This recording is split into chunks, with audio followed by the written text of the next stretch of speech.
Peace be with you, mga kaibigan. Ako po si Elmer Del Rosario, kasama ko po ang aking magbahay, si Joan Del Rosario. Kami po ay miyembro. Ako po ang coordinator at siya po ang secretary ng Christ the Answer, charismatic community po dito sa Singapore. 4 years ago po, kung babalikan ko po ang aking buhay, bago po ako sumali sa Christ the Answer dito,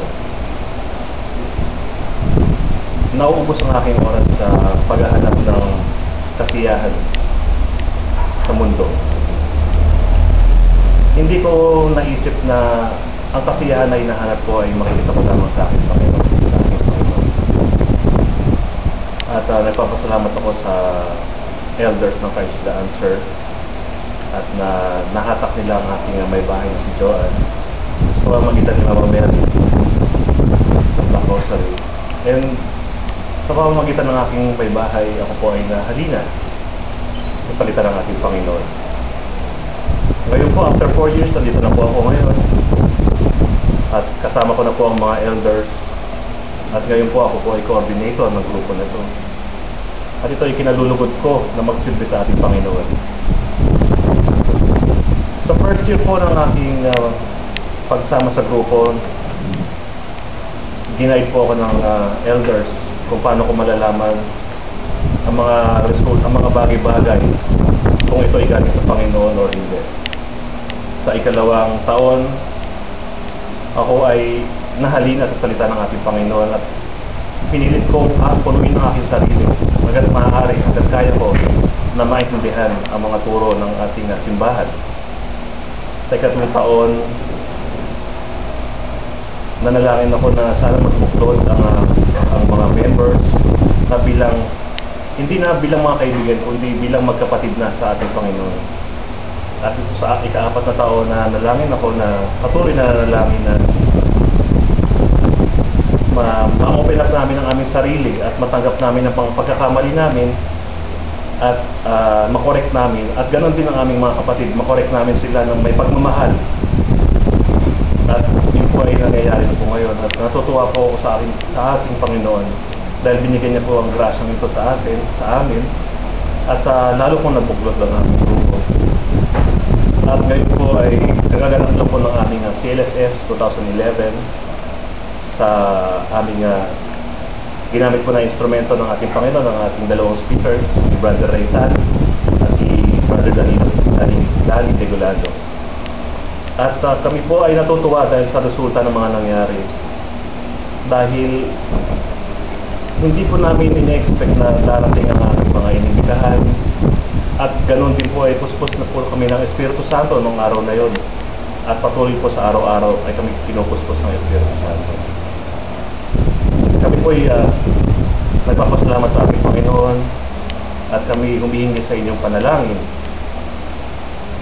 Sa inyo dyan, sa buong mundo, sa Pilipinas, kahit sino man na nanonood nitong video na ito, na tayo ay sabay-sabay manalangin sa Panginoon at papurihan siya hanggang tayo nabubuhay dito sa mundo.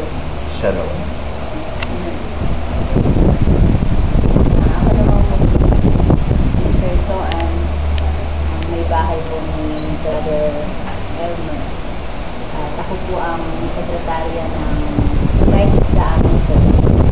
Dahil kung nga po dito sa mga kapatid namin dito, ako po ang sekretarya hindi nagsusulat, nagte-text lang at tumatawag. Yun lang po. So, napakapalad po namin buong pamilya na makilala ang Christ is the Answer. Kasi bilang Pilipino na nalayo sa sariling bayan, wala kang sariling pamilya sa isang lugar, maghahanap ka ng mga taong na makapagbibigay sa'yo ng saya, makapagbibigay ng kaligayahan. Marami na rin po kami na mga naging kaibigan dito sa Singapore. Pero hindi po pala yun ang kaligayahang hinahanap lang namin. Hindi lang pala kaibigan ang hinahanap namin, kundi ang paglago ng spiritual na buhay namin ng aking asawa. Kahit nasa Pilipinas ay sinasabi natin aktibo na rin parang sa Black Rosary or sa simbahan, hindi pa rin sasapat yun sa nararanasan namin ngayong pamilya dito sa Singapore ngayon. Kaya buo ang aming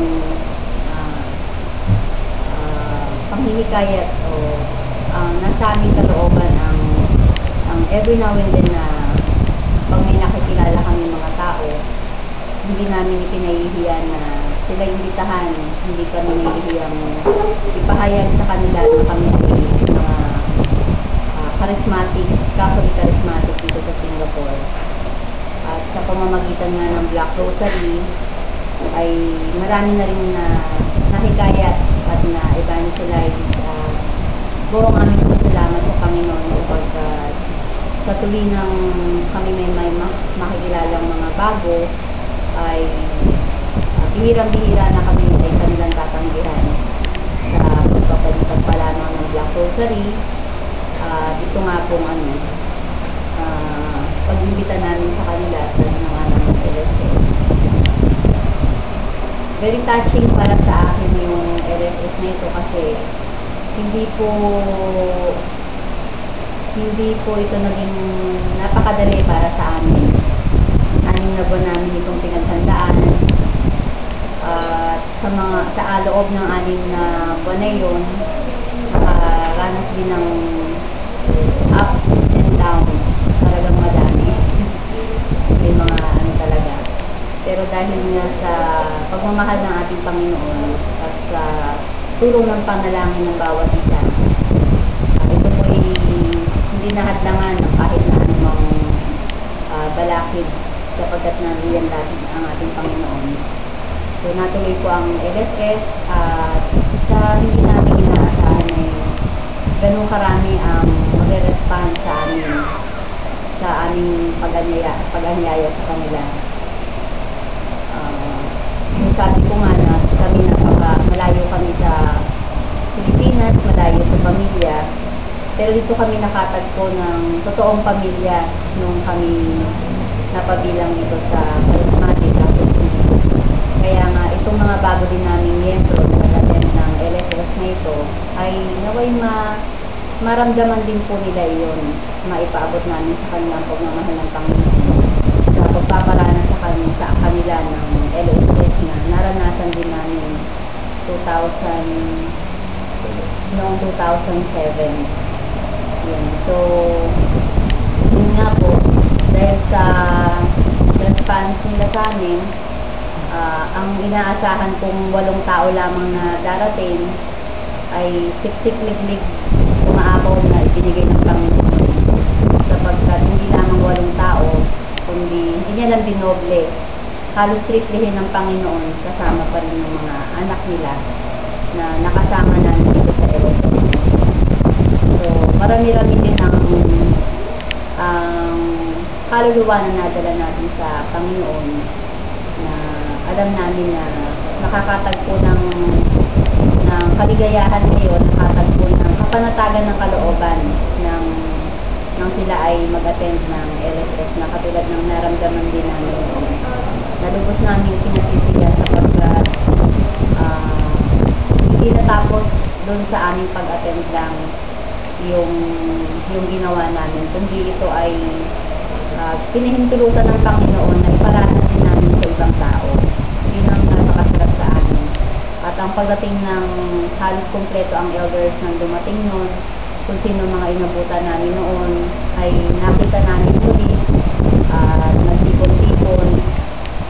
Maraming ang hindi nag-attend na before, nawawala.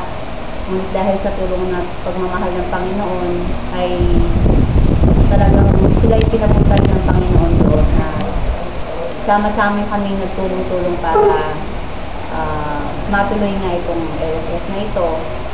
Hindi pinayagan ng Panginoon na matapos ang isang buong araw na hindi darating ang lahat ng elders. Kaya lubos ang kaligayahan na naramdaman namin ng mga araw na yun. At dun sa mga taong nag-attend ng LSS na yun, naramdaman namin sa kanila yung presensya ng Panginoon na hindi namin inaasahan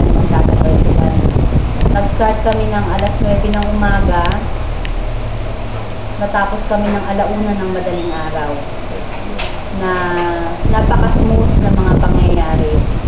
Naumpisa pa lamang sa aming opening prayer ng lahat ng elders, ramdam na namin ng Holy Spirit talagang gumagalaw na talaga ang